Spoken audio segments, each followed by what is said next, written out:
Tonight on The Fifth Estate. Get your knives and forks ready. This is the battle for your belly. It's garbage, right? You don't want to put garbage in your body. It will challenge what you believe about food. People want simple solutions to highly complex problems. And who you can trust. Dark corners, dark shadows, lies. Are we being fed the truth about what we eat? Is there anything inherently wrong with eating wheat? The short answer is no. And should we be more careful about what we put into our bodies and our minds? This is one of these arguments that has one smidgen of scientific fact to it, which is then exploded into a whole blob of nonsense. I'm Mark Kelly, and this is The Fifth Estate. Tonight, the war on wheat.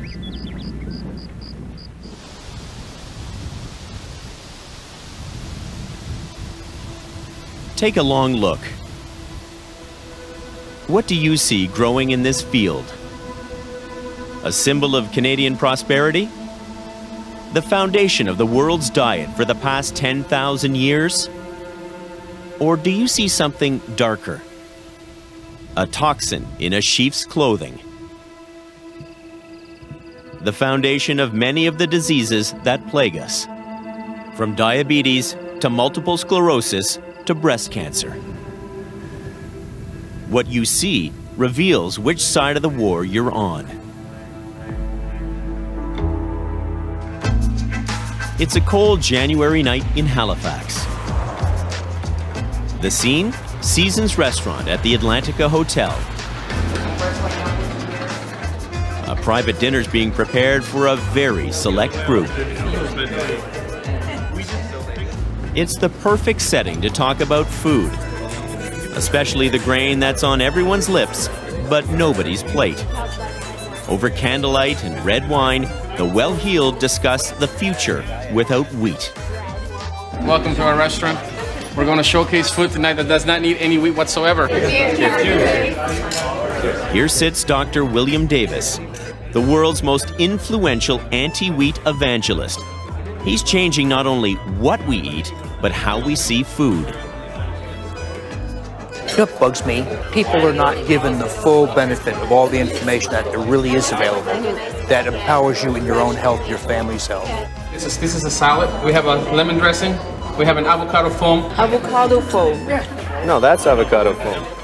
For the uninitiated, like me, the evening is like a boot camp to galvanize the anti-wheat warriors. No beer, yes to wine. No pizza, no bagels, no bread.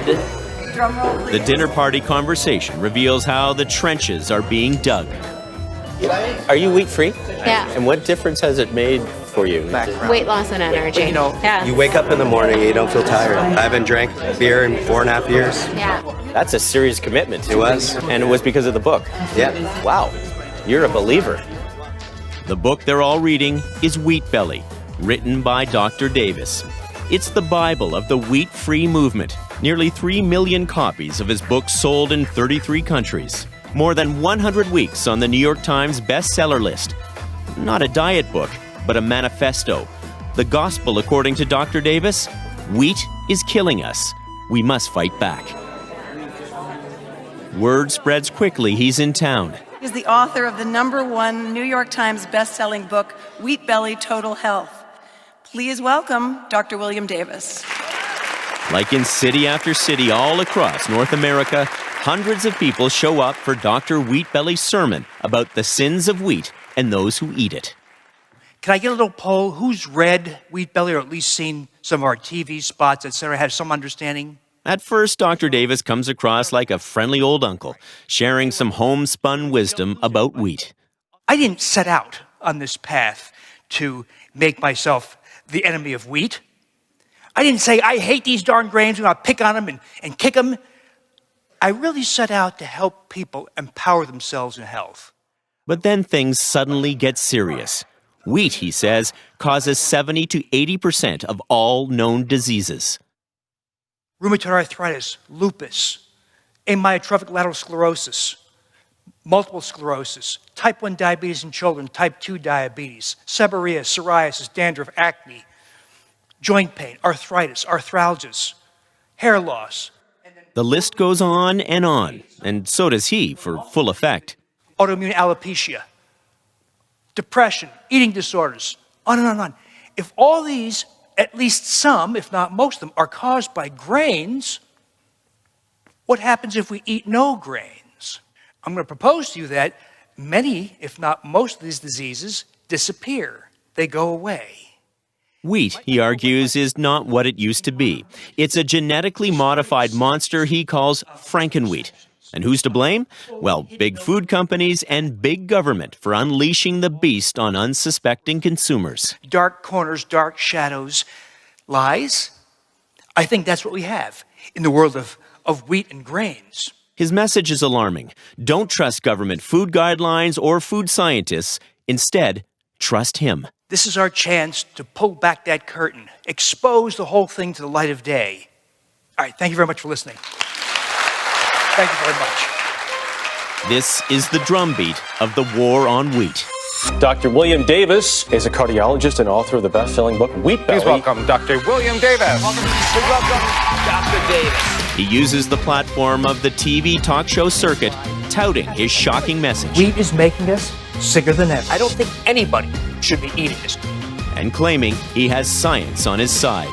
They've created this thing that is extremely destructive for health. But when you hear his backstory, Dr. Davis is an unlikely warrior.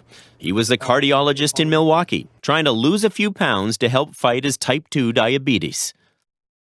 Tell me what your life was like before the wheat belly phenomenon exploded.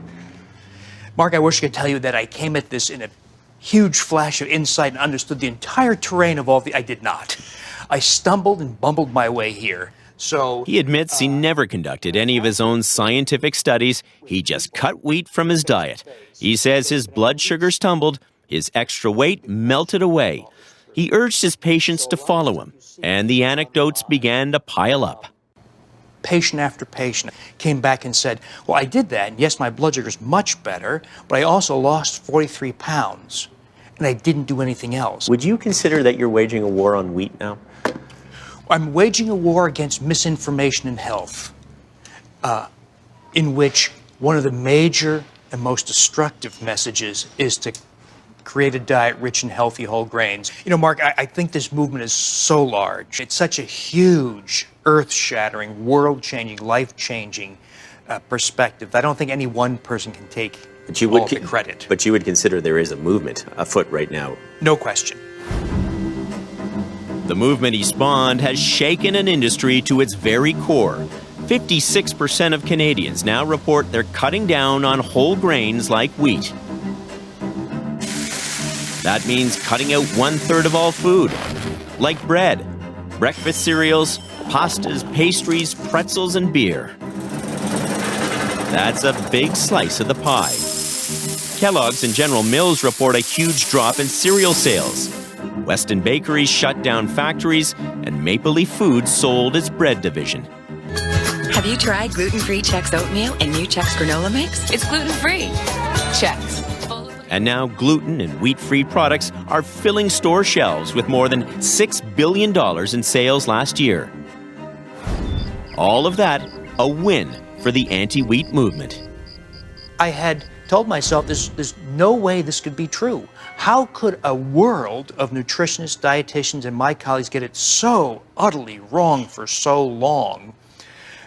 Well, once you start to peel back this onion, you start to realize it is quite rotten. It's quite rotten to the core. Could he be right that everyone else has got it wrong? Well, his book cites some 295 studies as proof that wheat is indeed killing us. Coming up, we take a look at whether the claims in his book are solid science or paper thin. When you find something in a book that is absolutely wrong, then it makes you question everything else that is in there.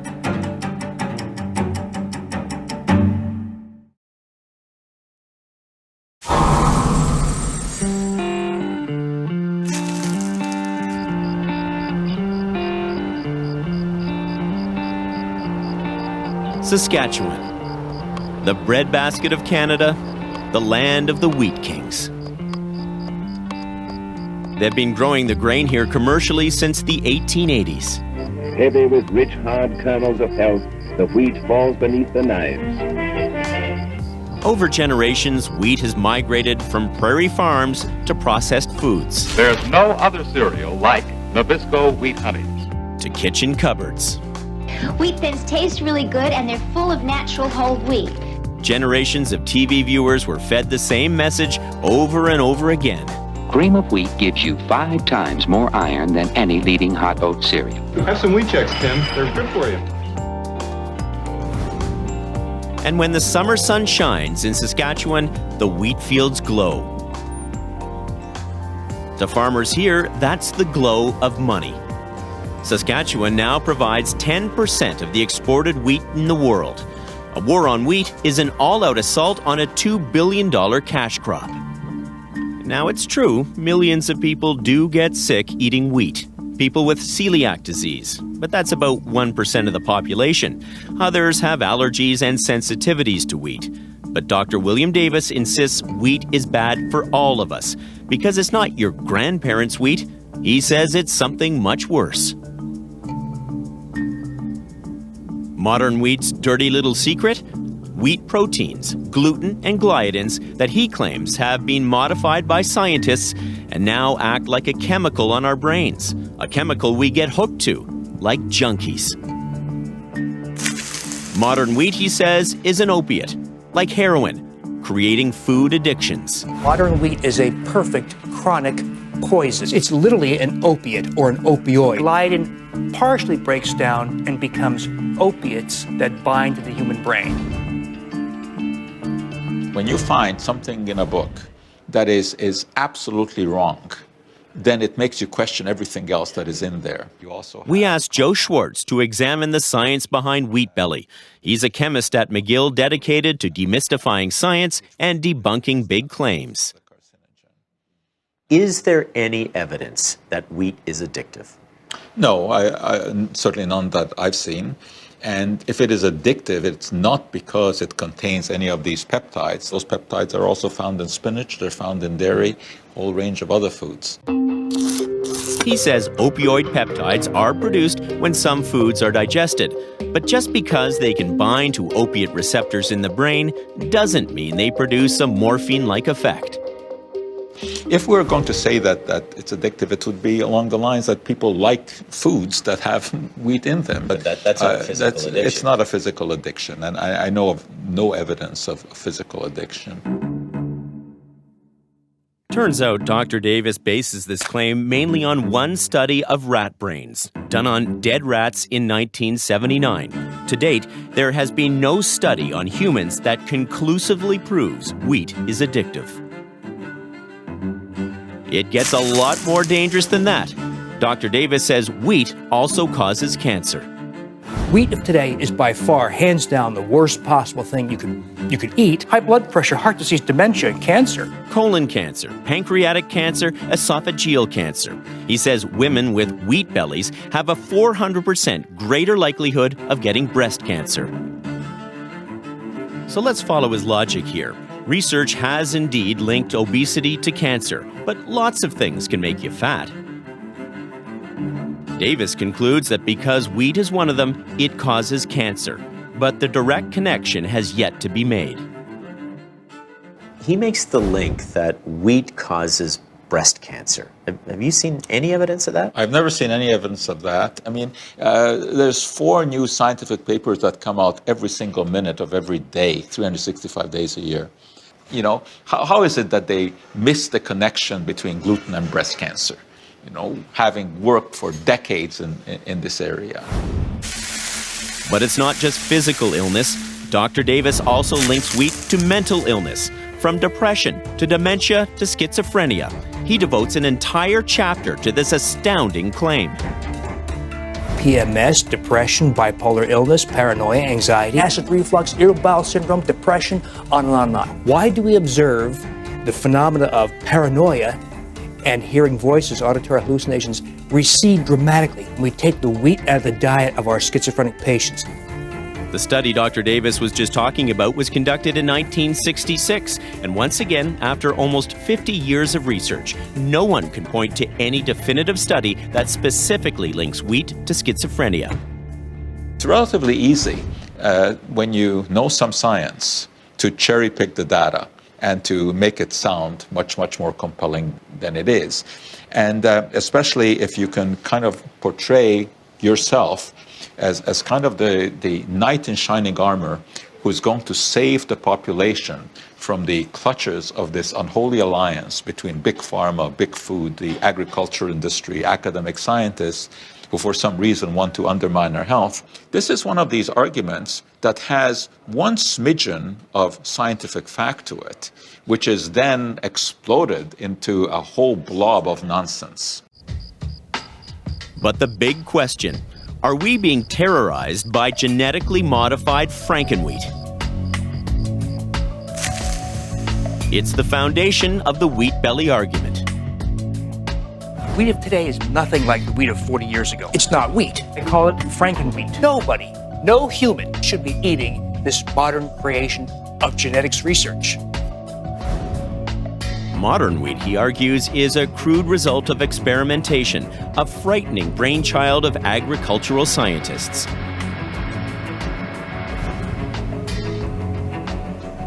Researchers at the University of Saskatchewan wanted to see if that's true. Has wheat's basic protein structure been altered? This is the only lab in the world doing this kind of research, and one of the few labs that smells like fresh baked bread. Here at the University of Saskatchewan, they've been studying wheat for more than 100 years. Everything from how it grows to how it bakes and how it tastes. This is bread grown with wheat developed in 1935. This one from wheat developed in 1991.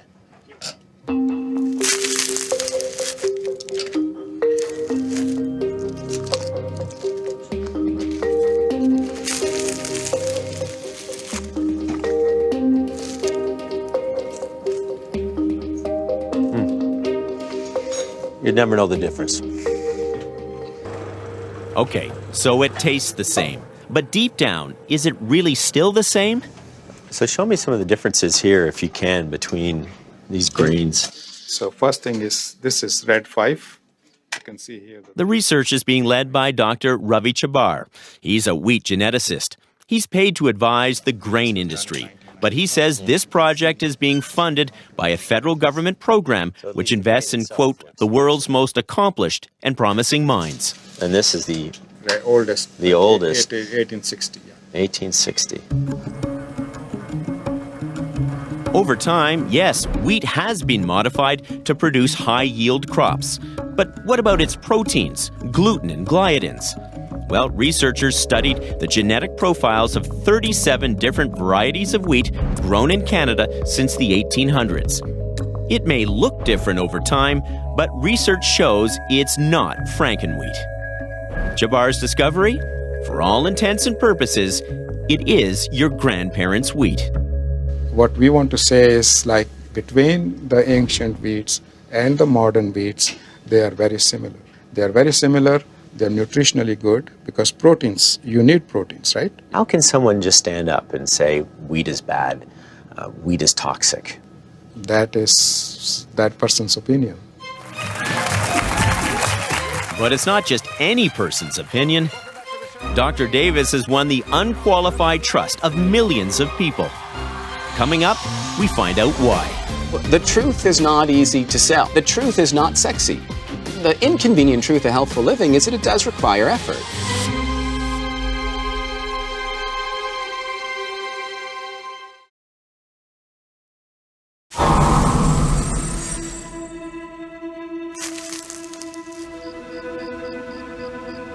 Wheat feeds more people than any other single source of food in the world. But that's changing, fast, as the war on wheat convinces more people to eat wheat-free.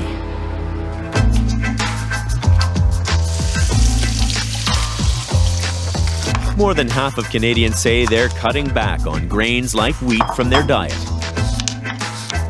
The movement is winning over more and more intelligent, influential, and nutrition-conscious converts. And food is their life. Flavor, a little color. Meet Rachel Hunt and Rachel Buys, two women with a shared enemy, wheat. Now they're educating others about the health benefits of going wheat-free. Bit by bit, bite by bite. And then we did quinoa brown rice pasta with organic ground chicken and a bunch of seasonal vegetables. Bon appetit. The Rachels started Gluten Freedom Week in Toronto. You know when you've been hit with gluten. It's like within 45 minutes, it's like boom. A public awareness campaign to convince restaurants and food retailers to join the movement. And are you fully gluten-free now? Yeah. It was so difficult, but it changed my whole way of eating. And it's not just people who are going wheat-free, so are entire businesses. Like this one. It's called FEAST. That's an acronym for Fabulous Eats for Allergic and Sensitive Types, like Rachel and Rachel. Show me some of the gluten-free products here that I could try and taste, because this is all new to me. What do you really love here? Coconut bacon. It is so good. Coconut bacon? It's honestly Come addictive, on. and I go through about one of these a week. Here it goes. That's good. So why did the Rachels go wheat-free? Well, their reasoning is ripped right from the pages of the bestseller Wheat Belly, written by Dr. William Davis. It's not all wheat, it's our wheat. In North America, it's been genetically modified. It's not our parents' wheat from the 50s. It's now this, some people call it Franken-wheat. It's addictive. It's garbage, right? You don't want to put garbage in your body. So Neither of them has been tested to see if they have celiac disease or a wheat sensitivity. Neither had a doctor prescribe a wheat-free diet. They trusted their gut on this one, and for them, it works. My energy levels, my mental capacity, even my skin, my digestive system, everything started to just work as it should work. I'm more productive in a day than gluten Rachel. New and improved Rachel who's gluten-free. Truth is, for most people, Wheat Belly isn't about a new lifestyle, it's about losing weight. And you will, at least in the short term. By losing the wheat, you dramatically reduce your carbs and calories.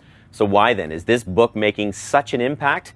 Well, it's one part celebrity author, a side order of celebrity endorsements, and a heaping helping of hype.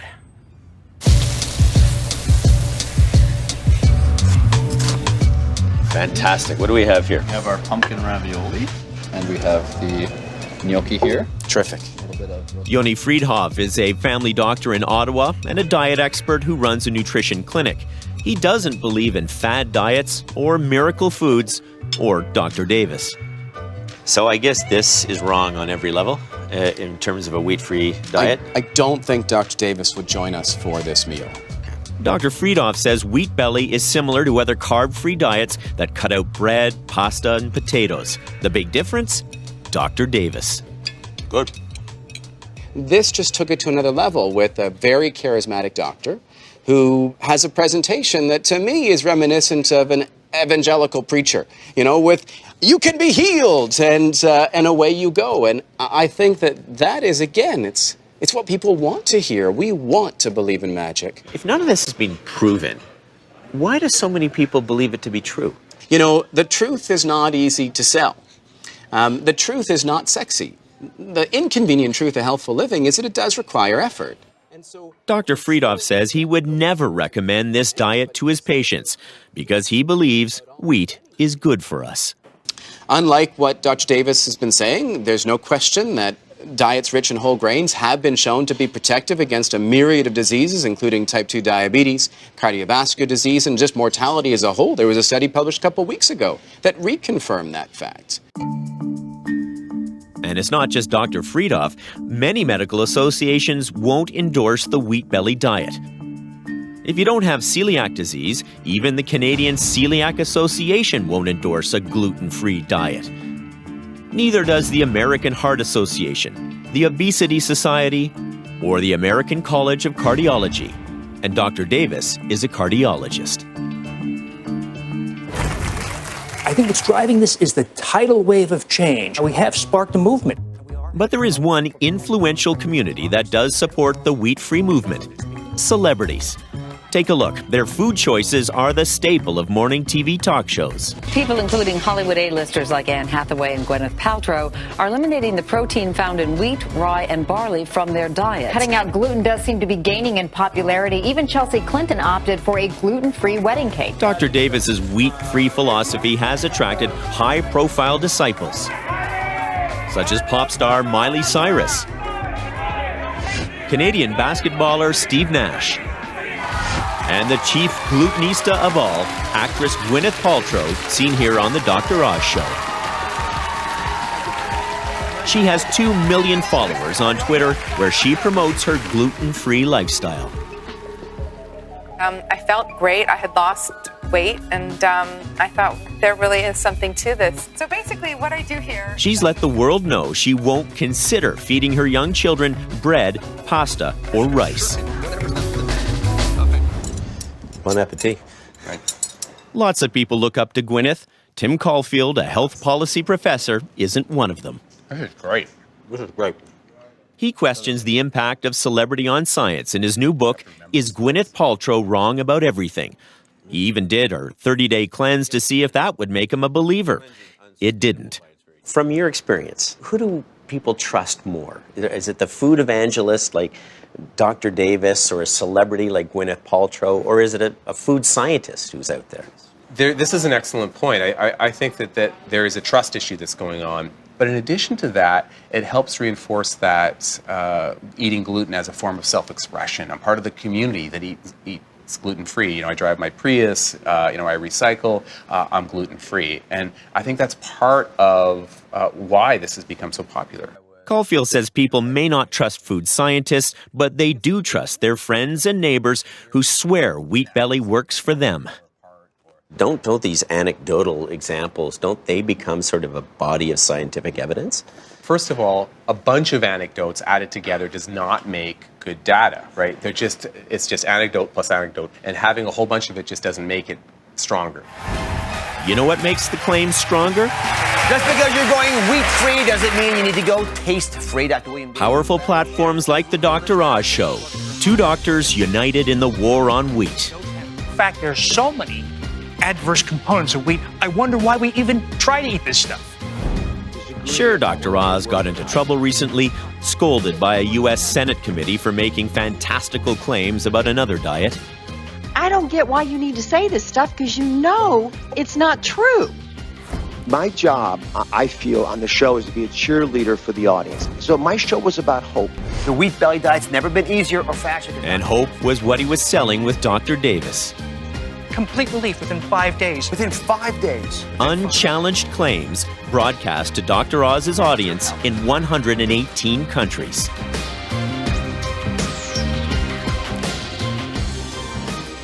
Here at Stanford University in California, one of the world's leading scientists says enough is enough.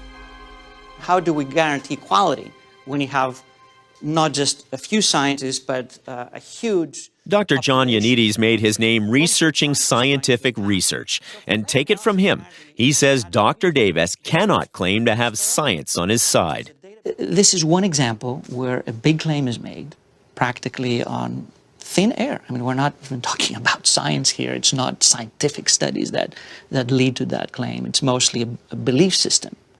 But he agrees scientists are being drowned out by celebrities and pseudoscience in the war on wheat.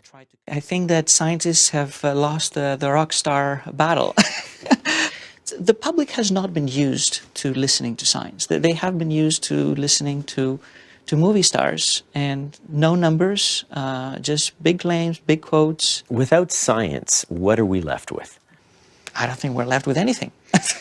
I don't think that we can really have a meaningful, rational life and expect to make any progress. Coming up, we go against the grain with Dr. Davis. Have you ever sat down and wondered, looked up and thought, what if I'm wrong?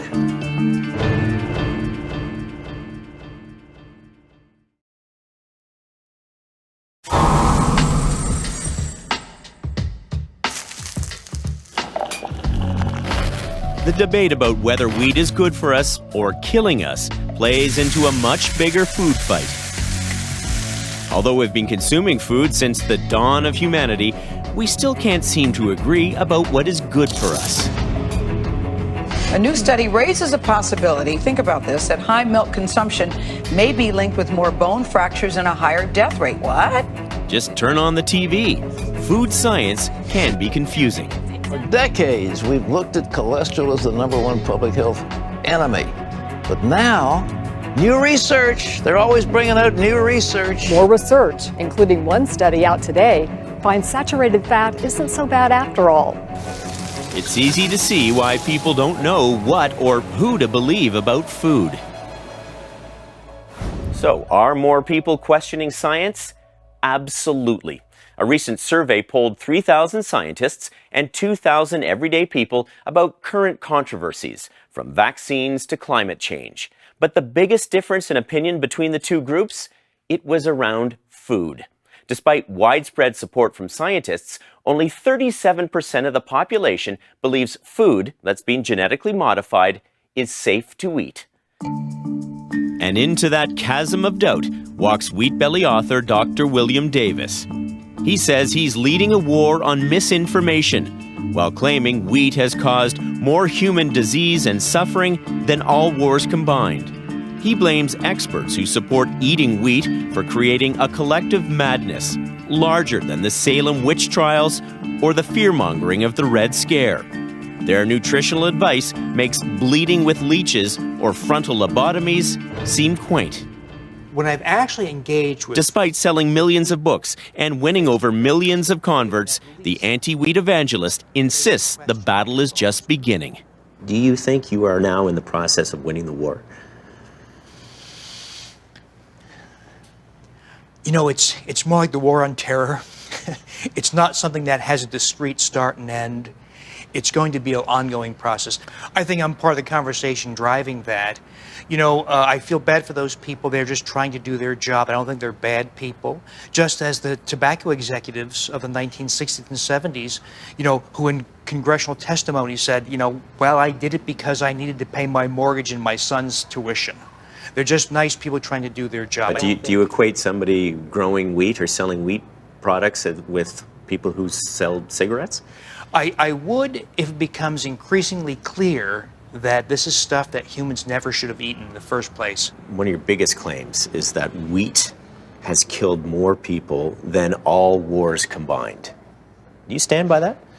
Yes. You know, we can't be real precise in the numbers, but think of it. How much diabetes, obesity, autoimmune disease, ulcerative colitis, Crohn's, I could go on. We're talking about hundreds of millions of people or more over the years. Okay, so let's talk about a real person, me. So I'm a wheat consumer. I don't overconsume, I have a healthy diet. I have none of these health issues. Why not? Why am I healthy if I eat wheat? There's going to be great individual variation. There are people, there's an occasional person, Mark, who escapes all the effects for a lifetime, but they're very uncommon. Much more common is this. Someone thinks they're escaping the process, the problems, but are either unaware of the problems or they're developing slowly beneath the surface of perception. So it's a very tough cause-effect to connect. But hold on. His whole war is about cause and effect. Is he feeding us a message that hurts us or helps us? Your critics will say, at best, you're peddling hope. At worst, you're spreading misinformation and profiting from it. How do you respond to that? Oh, the same way I'd respond to their arguments. They misinterpreted the data to begin with. I believe they're the ones who've not looked at all the evidence. Have you ever wondered, looked up and thought, what if I'm wrong? I did up until about 3 years ago, because I have the wonderful benefit of seeing it play out. If I did this in 10 people and it worked in all 10, that'd be interesting. 100 times, that's getting real interesting. 1,000 times, wow, maybe we're onto something. 10,000, 100,000 times, over and over and over, you see success play out. The experience would suggest that we've stumbled onto something that is incredibly effective, yet flies in the face of all traditional notions of nutrition. Wheat Belly is packed with anecdotes, stories of miraculous weight loss and transformational health changes. So we asked Dr. Davis if any scientists or medical associations have endorsed his grain-free lifestyle. He said no. Researchers will tell you that on the pyramid of evidence, anecdotes, they're not only on the bottom, they're in the basement. It's like hearsay. Does an accumulation of anecdotes actually really equate to science? No, absolutely not. So I try to make that as clean as I can. That is, anecdotes are provided for human interest because it makes fun reading. People want to hear about people like themselves. But if I wrote a book only about the science, which, by the way, I'd love to do, but sad to say most of the public would not read it. So is Wheat Belly just an entertaining story carefully crafted to sell books? And if so, what about the millions of people who believe in the gospel according to Dr. Davis? So we're digging in? Yeah, so we've got 3 different types of patties here. People like Rachel and Rachel, people who are so inspired by what they read, they make dramatic changes to what they eat.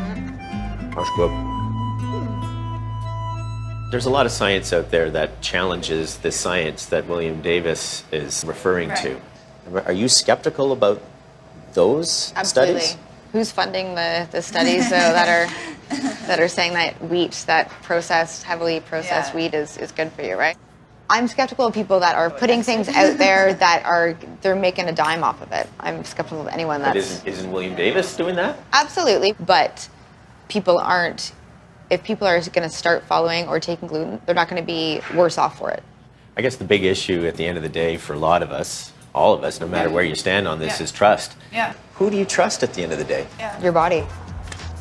Yeah, I think at the end of the day, it's just trusting your instinct and what makes you feel better. Despite the fact the vast majority of scientists and health organizations don't support much of what Dr. Davis says, more and more people are giving up wheat. They say they're doing it because it makes them feel better. And maybe that will be the deciding factor in the war on wheat. You may not agree with everyone or everything you heard on the show tonight, so we encourage you to go to our website and add your voice to the debate. You'll also find lots more information and scientific studies you may want to read. It may also help you decide which side of the war you're on. Stay with us. The Fifth Estate will return.